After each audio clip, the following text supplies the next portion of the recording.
এবার জান্নাতে গিয়ে কি হবে? আমার জান্নাত আলাদা, আমার জান্নাত আলাদা, আমার আব্বার জান্নাত আলাদা, আমার মায়ের জান্নাত আলাদা, আমার জান্নাত আলাদা, আমার মামার জান্নাত আলাদা, আমার জান্নাত আলাদা, আমার চাচার জান্নাত আলাদা, আমার জান্নাত আলাদা, আমার ভাইয়ের জান্নাত আলাদা, আমার জান্নাত আলাদা, আমার বোনের জান্নাত আলাদা। সবাই জান্নাতে আলাদা আলাদা ভোগ করবে, আর ওইভাবেই জান্নাতে ঘুরে বেড়াবে, আনন্দ করবে, সুখ শান্তি ভোগ করবে। মনে আমার ও বোনেরা আমার, তুমি যে ভাবিটাকে বলছো আমার ভাই ছিল বলি তোর সুখ, এটা কথা নয়। তুমি শুনে নাও, পৃথিবীর সবার জান্নাত আলাদা আলাদা হয়ে যাবে, একে উপরে বেড়াতে যাবে, কিন্তু স্বামী স্ত্রী যদি দুজনেই জান্নাতি হয়, আমার আল্লাহকে কত ভালো লেগেছে, এদের জান্নাত আলাদা হবে না, একই খাটে থাকবে। এটা জান্নাতের সঙ্গী। আল্লাহ বলেছে তোকে আমি তোর বউকে জান্নাতের সঙ্গী বানিয়েছি, যা ওর কাছে তুই স্বাদ পাবি। আর একটা আয়াত সূরা রুম থেকে বলছি, তা এটা জান্নাতের সঙ্গী। তুমি হিংসা করে কি করবে? ও তো জান্নাতে তোমার ভাইকে নিয়ে থাকবে, তোমার কিছু করার নেই। জান্নাত এমন একটা জায়গা, মেয়েরা জান্নাত যদি যায় স্বামী স্ত্রী দুজনের মধ্যে, তো স্ত্রীটা যাবে 500 বছর আগে, আর জান্নাতের গেটে দাঁড়িয়ে স্বামীর অপেক্ষা করবে। সুবহানাল্লাহ। আর হুরদের থেকে 70 গুণ চেহারা সুন্দর করে দেবে। কেউ কেউ মনে মনে ভাবছে আরে বাবরে, ও আবার থাকবে, হ্যাঁ দুনিয়াটা কোনো রকম পার করছি, আবার ওই থাকবে। জি, জান্নাতেও থাকবে, কিন্তু জান্নাতীদের চরিত্র হবে নবী মুহাম্মদ সাল্লাল্লাহু আলাইহি সাল্লামের মতো। তখন আর এরকম থাকবে না, সেটা অন্য জগৎ হয়ে গেছে। তো এটা হলো একটা কথা। এবার আল্লাহ বলছেন সূরা রুমে, বিসমিল্লাহির রহমানির রহিম, ومن آياته أن خلق لكم من أنفسكم أزواجا لتسكنوا إليها وجعل بينكم مودة ورحمة إن في ذلك لآيات لقوم يتفكرون। একটা জিনিস বলি, আল্লাহকে পাওয়ার জন্য কত নিদর্শন রয়েছে। এই আসমানটাকে বানিয়েছে, জমিনটাকে বানিয়েছে, রাত দিন পরিবর্তন হচ্ছে, সব আল্লাহ করছেন। কিছু দেখে কিছু বুঝে নেওয়া আল্লাহ করছেন। তো আল্লাহ বলছে আমার নিদর্শন যত তোরা দেখছিস, তার মধ্যে একটা নিদর্শন খেয়াল করে দিই, আমি তোদের আত্মা সম্পৃক্ত তোদের বিবিকে বানিয়েছি, আর সেখানে তোর চয়ন সুতন শান্তি রেখেছি। হাজি ভাই, আপনারা বলছেন নূর মোহাম্মদ ভালো, বাহ বাহ, ভালো ভালো ভালো বক্তা, বাহ বাহ বাহ বাহ, ভালো বক্তা, খালি বাহ বাহ দিয়ে গেছে লোক, আন্তর্জাতিক বক্তা, বাহ বাহ বাহ বাহ, বায়ান কত সুন্দর করে, বাহ বাহ বাহ বাহ। এত বাহা দিচ্ছেন, যদি একবার শুনেলেন যে মুর্শিদাবাদে কোনো জালসায় গিয়ে কার বেটির কাপড় ধরে টেনে দিয়েছে, বাহ বাহ থাকবে? জোরে বলেন থাকবে? সালা লুচ্চা, 70 বছর 20-25 বছর বাহাদুরি দিলেন, আর আমার বায়ান শুনে বেড়ালেন, আর একটা খবরে আমার জিন্দেগি বরবাদ হয়ে গেল। লুচ্চা। হাজি, আমার ভিতরে তো পাওয়ার আছে, 1 লাখ ভোল্ট তো আমার ভিতরে আছে, আল্লাহ আমাকে ওই পার্স থেকে তো বাদ করেনি। আল্লাহ বলছেন দেখ, তুই যে সমাজে একটা দামি চরিত্রবান মানুষ, এটাকে বানালো তোকে, তোর বিবি বানালো, তোর যে উগ্রমতি রয়েছে ওটাকে ঠান্ডা করলো, ঠান্ডা করে দিয়ে তোকে সুন্দর সামাজিক মানুষ বানিয়ে দিল, যে সেটা হলো তোর বিবি। লিতাসকুনু ইলাইহা, তার কাছে শান্তির ভান্ডার রয়েছে। একটা কথা ইশারাই বলবো, একটু বোঝার চেষ্টা করেন।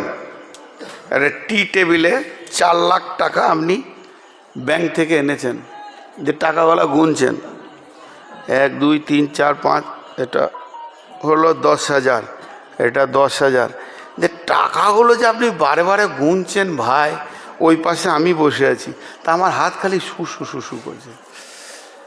করছে কি না? উফ, খালি একবার নাড়তে পারতাম। আচ্ছা, টাকা যদি ওইভাবে লেড়ে দেয় তো চোর নাম হবে, ভয়ে নাড়তেও পারছি না, কিন্তু হাত শ্বশুর করছে মিজাজ। কথা কিছু বুঝছেন? আমি ইশারাই বলছি, আয়াতটা তর্জমা করছি, বোঝার চেষ্টা করেন। একবার বলবো, খালি তর্জমাটা একবার বলবো, আল্লাহর কালাম তো। আল্লাহ তাবারাক ওয়া তাআলা বলতে চাইছেন, মানুষ রে, পুরুষের দল, তোদের যৌবনটা হলো উগ্র, তোদেরকে উগ্র যৌবন দিয়েছি। পেট্রোলের কাছে আগুন গেলে যেমন দপ করে ধরে নেয়, ওই যৌবনটা তোদেরকে দিয়েছি। আর মেয়েদের ভিতরে যত যৌবন আছে ওগুলো হলো চাপা, কয়লাও আগুন ধরে, কিন্তু বাতাস করে করে করে করে ধরাতে হয়। এই দুটো যৌবনের মধ্যে অনেক পার্থক্য আছে, এদের মধ্যে অনেক বৈজ্ঞানিক পার্থক্য রয়েছে। পুরুষকে কেন উগ্র যৌবন দেওয়া হলো তার ব্যাপারেও কালাম পাক কথা বলেছেন। এরা চট করে কাজ সেরে নিয়ে জিহাদের ময়দানে দাঁড়াবে, ইনকামের ময়দানে দাঁড়াবে। মেয়েদের মতো যদি চাপা ময়দানে যৌবন দেওয়া হতো, তাহলে 8টার জায়গায় দোকান খুলতো, 3:30 কে করতে থাকবে, শুয়েই থাকতো লেপের ভিতরে। এই দেওয়া হয়েছে। তো তোর উগ্রমতিটা আছে, আমি আল্লাহ জানি, 5টা আমি তোকে দিয়েছি, উগ্রমতি তোর আছে। এবার ইশারাটা বুঝলেন, টাকা গোনাটা। আল্লাহ তাবারাক ওয়া তাআলা বলছেন, যদি তুমি মার্কেটে যাও, বাজারে যাও, রাস্তায় যাও, কারো বিবিকে দেখে নিয়েছো, বেটিকে দেখে নিয়েছো, কারো ভাইজি ভাগ্নিকে দেখে নিয়েছো, বোনকে দেখে নিয়েছো, তোমার ভিতরে উগ্রতা অতল পাতল করছে, খবরদার তুমি পাগলামি করিও না। তুমি যখন দেখে নেবে ওই যে টাকাগুলো গুনছি স্টেট ব্যাংক থেকে এনেছে, তোমার তো ICICI ব্যাংকে আছে, তুমিও চলে যাও সেখানে, তোমার পাসবইটা জমা করো, তুমিও 4 লাখ টাকা নিয়ে এখানে 6 লাখ নিয়ে এসে কোনো তোমার ব্যাংকেও ওই নোটগুলো দেখতে পাবে। তাইলে তোমার হাতের সুসুরিটা মরে যাবে। তাহলে অন্য মেয়েকে দেখে যখন তোমার মগজে বিগার নেবে, তখন তুমি চলে যাও বিবির কাছে। ওই মেয়েটার বডিতে যত পার্টস আছে সবগুলো তোমার বিবির কাছে মজুদ আছে, সেটা হলো হালাল।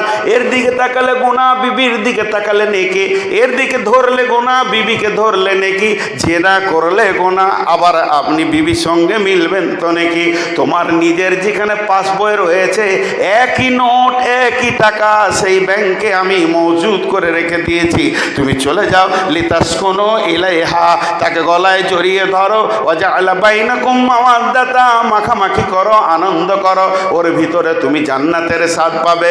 কারণ বিবি নামে আত্মীয়তা জান্নাত থেকে এসেছে, জান্নাতের স্বাদ লুকানো আছে। আর তোমার উগ্রমূর্তিটাকে ঠান্ডা করে সমাজে ভালো মানুষ নামে বের করে দেবে।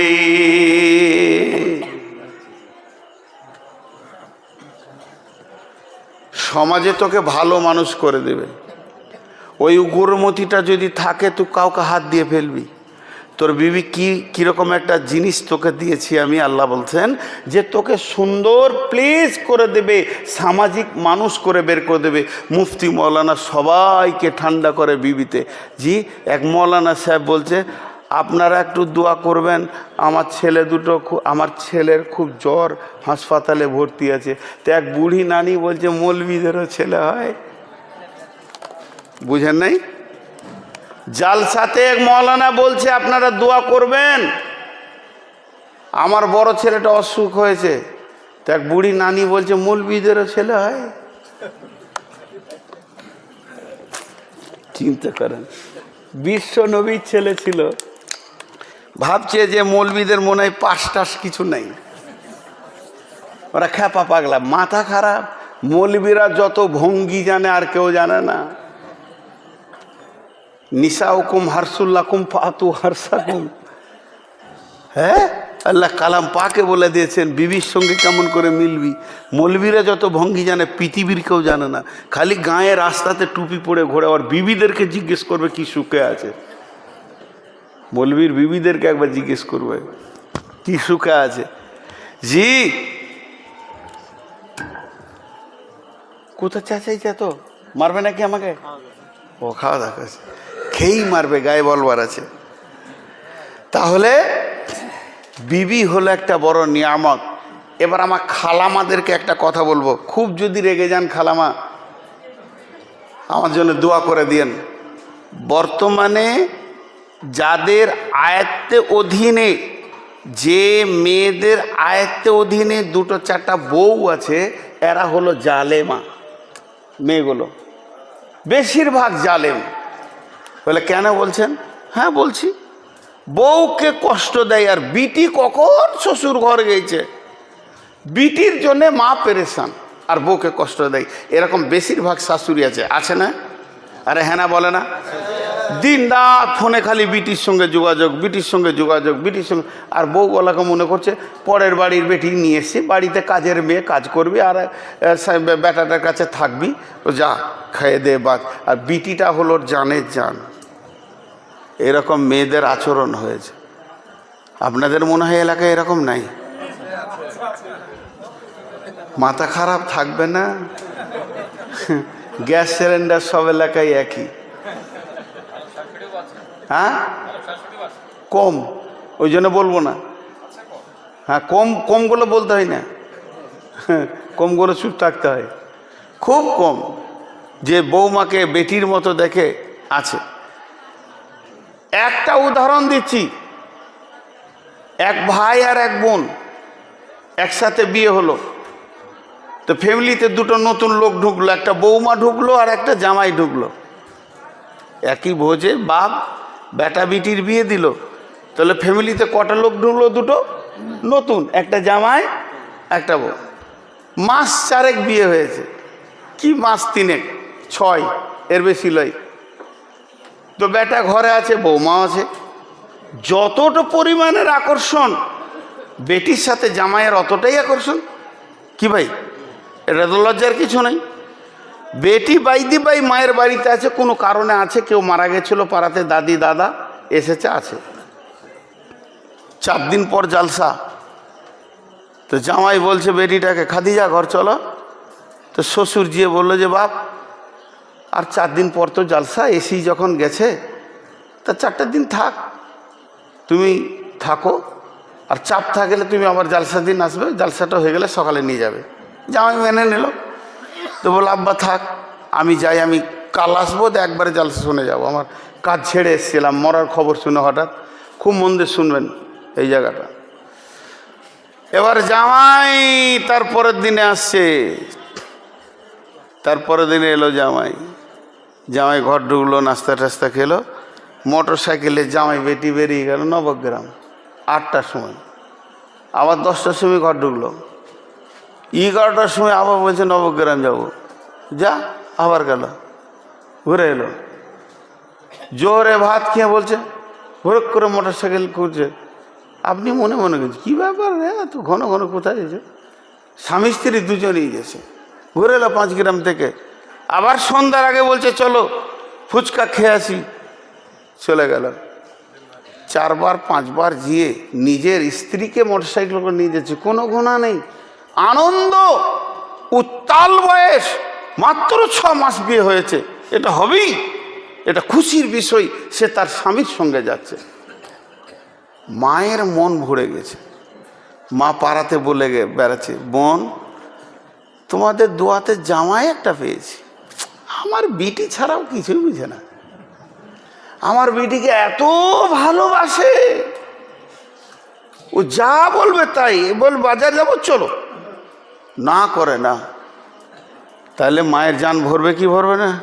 আরে হ্যাঁ না বলে না এতগুলো লোক? মায়ের জান ভরে গেল। ওই আকর্ষণও তো বেটা বইয়ের আছে না কম আছে? বাপ এখন বেটাকে হুকুম করেছে, এই জমিটা দেখে ওই জমিটা দেখবি, ওই জমিটা কাজ করে তারপর আসবি। ও মাঠে মাঠে ঘুরছে আর বইয়ের মুখ দেখছে, কখন ঘর যাব, মনে শান্তি নেই। ঠিক জোহরের আগে ঢুকে গোসল টোসল করে ভাত টাত খেয়ে স্বামী স্ত্রী শুয়ে আছে, বলছে আমার একটা কিছু দরকার। স্বামী স্ত্রী কোনো কাজের দরকার, বলছে আসর পরে যাব। মোটর সাইকেলে আসর পরে বেরিয়ে গেল বউকে নিয়ে, নবগ্রাম গেল, 5 গ্রাম গেল, মাগরিবের সময় ঢুকলো। ওই শাশুড়িটা যে পাড়াতে বললে আমার জান ঠান্ডা করা জামাই পেয়েছি, ওই শাশুড়িটা বলে বেড়াচ্ছে, বউ কি বলবো, বেটাকে কিনে নিলে মনে আমার শান্তি নাই, ঘরে সব শান্তি শেষ। তুই গলায় দড়ি লিখা নাই 20 টাকা, নিজের বিটিটা দেখতে ভালো লাগলো আর পরের বিটিটা একবার গাড়িতে চেপে গেছে, তুই বেইমানি করতে শুরু করেছিস। এই শাশুড়িগুলো বউয়ের হাতে ভাত পায় না, বেটার হাতে ভাত পায় না। কারণ আল্লাহ নিজে বলছে তোর স্ত্রীর কাছে সমস্ত চয়ন সুতুন আমি ভরে রেখেছি, তাহলে আমার বোনের কাছে যদি আমার দুলা ভাইয়ের চয়ন সুতুন ভরা থাকে, তাহলে আমার বউয়ের কাছে আমার চয়ন সুতুন ভরা আছে। কি বলেন? ইনসাফ না বেইনসাফ? এগুলো ইনসাফের চোখে দেখতে হবে। আল্লাহ তাবারাক ওয়া তাআলা মেয়েদের 3টে ক্যাটালগ করেছেন, সারা পৃথিবীর মেয়েদের 3টে ক্যাটালগ করেছেন। আপনি যদি ভালো মেয়ে নিতে চান, ভালো বৌমা নিতে চান, তার মধ্যে 8টা গুণ আছে। যদি ভালো জামাই চান, তার ভিতরেও 8টা গুণ আছে। আপনি বললেন ভাই আমার মেয়েটা বড় হয়েছে, ব্যাচেলর হয়ে গেছে, আমার ছোট বোনটার বিয়ে দেবো, আব্বা মারা গেছে, একটা ভালো ছেলে দেখে দাও। ছেলেটা কেমন হবে? কোন ছেলেটা ভালো পাত্র হবে? আল্লাহ তাবারাক ওয়া তাআলা কোরআনে বলছে ওই ছেলেটার মধ্যে 8টা গুণ থাকবে। বিসমিল্লাহির রহমানির রহিম। আত-তাইবুন আল আবিদুন আল হামিদুন আস-সাইহুন আস-সাইহুন আর-রাকিউন আস-সাজিদুন আল আমিরুন বিল মা'রুফি ওয়ান নাহুন আনিল মুনকারি ওয়াল হাফিজুনা লিহুদুদিল্লাহি ওয়া বাশশিরিল মুমিনিন। ভালো পাত্রের 8টা গুণ। ওই রকম ধরনের আপনি আমাকে বললেন ভাইয়া সুন্দর একটা মেয়ে দেখে দেন, যে মেয়েটার আমার বাড়ির বৌমা হবে, যার পেটে আমার দাদু ভাই হবে, আমার ঘরে সংসারে সন্তান সন্ততি হবে। তখন বলছে তাই মেয়েটার 8টা গুণ। নবী বিবি কেন্দ্রিক আয়াতটা নাজিল হয়েছে, কিন্তু সর্বযুগের প্রযোজ্য ভালো মেয়েদের 8টা গুণ। বিসমিল্লাহির রহমানির রহিম। আসা রব্বুহু ইন তাল্লাকাকুন্না আও ইউবদিলাহু আজওয়াজান খায়রান মিনকুন্না মুসলিমাতিন মুমিনাতিন কানিতাতিন তাইবাতিন আবিদাতিন সাইহাতিন সাইহাতিন সাইয়্যিবাতিন ওয়া বাকারা। ভালো মেয়েদেরও 8টা গুণ আছে। যেমন পুরুষ তেমনি নারী, দুটি যদি সুন্দর হয় তাহলে কার মতো হবে? হযরতে ইব্রাহিম আর হাজেরার মতো হবে। এদের ইতিহাস চিরদিন থেকে গেছে। যেমন বিবি তেমনি স্বামী তেমনি ছেলে, আজও তাদের ইতিহাস থেকে গেছে। ভালো ফ্যামিলির ইতিহাস মত পর্যন্ত থাকবে। আমরা নবী মুহাম্মদের উম্মত, শুধু ইব্রাহিমের এই আচরণ ভালোবাসা, হজের সমস্ত কানুনগুলো ইব্রাহিমের, তার জন্য আমার নবী অ্যাকসেপ্ট করে নিয়েছেন। এর জন্য আমরা আজ সেই নবী ইব্রাহিমকে দরুদ ও সালাম পড়ি। আল্লাহুম্মা সাল্লি আলা মুহাম্মাদ ওয়া আলা আলি মুহাম্মাদ কামা সাল্লাইতা আলা ইব্রাহিমা ওয়া আলা আলি ইব্রাহিমা ইন্নাকা হামিদুম মাজিদ। ভালো মেয়েদের 3 রকম মেয়ে আছে। এখানে যতগুলো মেয়ে আছে 3টে ভাগ। একটা মেয়ের স্বামী ভালো, একটা মেয়ের স্বামী খারাপ, একটা মেয়ের বিয়ে হয়নি। 3টে ভাগ আছে না? কোরআন 3টে ভাগ করে দিয়েছেন। যে মেয়েটার স্বামী ভালো, মনে মনে করছে আমার স্বামী তাহাজ্জুদ পড়ে, পরেজগার, কোরআন শরীফ তেলাওয়াত করে, জিকির করে, বাস ওকে টিপে ধরে নেবো, জান্নাত চলে যাব। আল্লাহ বলছে হবে না।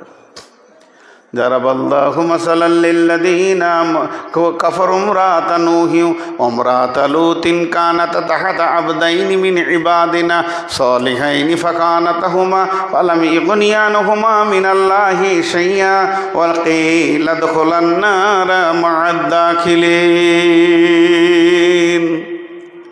আল্লাহ রব্বুল আলামিন বলছেন, ও মেয়েদের দল, তোমরা কান করে শোনো, তোমরা মন দিয়ে শুনে লাও। 2টি মেয়ে নবীর বিবি, 2টি মেয়ে নবীর বিবি, তাদেরকে নবীর মতো স্বামী দিয়ে দিলাম। তাহাত আবনাইনি মিন ইবাদিনা, সেই স্বামীগুলো কত ভালো, তারা হচ্ছে নবী। আর পৃথিবীর মধ্যে চরিত্রবান পুরুষরাই হলো নবী।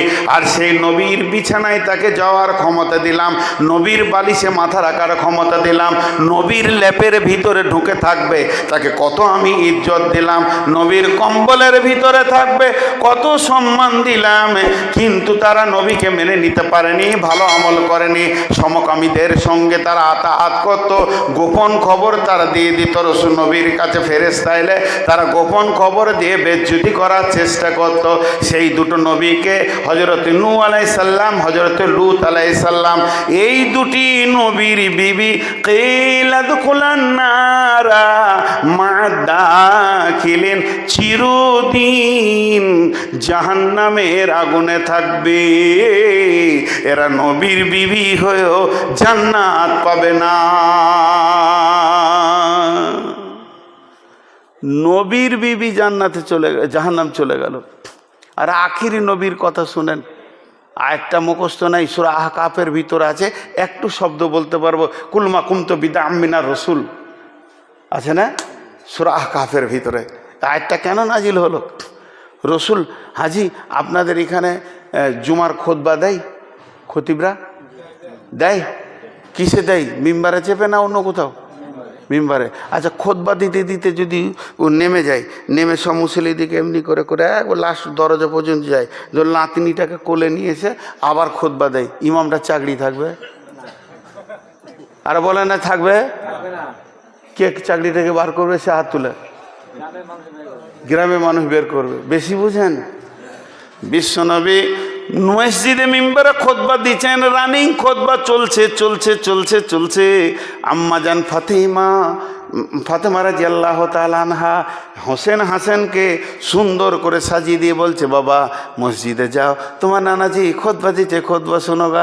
ছোট ছোট ছোট ছোট দুই ভাই মসজিদের দরজায় এসেছে। বিশ্বনবী নিজে মিম্বার থেকে নামলেন, এইভাবে ভাগ করতে করতে করতে করতে লাস্ট দরজায় এলেন, এক কাঁধে হোসেনকে নিলেন আর এক কাঁধে হাসানকে নিলেন, তারপরে খুতবা দিতে শুরু করলেন। যখন মিম্বারে গিয়ে উঠে গেলেন, এমন সময় জিবরাইল এসে বললেন, আল মালু ওয়াল বানুনা জিনাতুল হায়াতিদ দুনিয়া, মাল সম্পদ আর সন্তান হলো দুনিয়ার সৌন্দর্য। তাহলে এখানকার লোকগুলো যদি মসজিদ নবী থাকতো, তাহলে রসুলকেও বার করে দিত যে নামাজ পড়তে পারবি না। হ্যাঁ, এরা বেশি বুঝে।